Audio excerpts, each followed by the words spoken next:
For the repair of the Alfa Laval EPC 50 OP front module, the following procedures were necessary: replacement of various electronic components and general cleanup of the unit.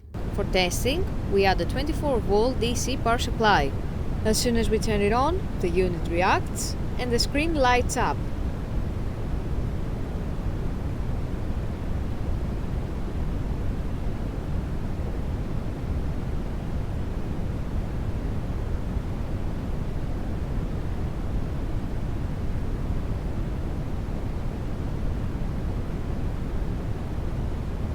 The error message is due to lack of additional units, so no further testing is possible.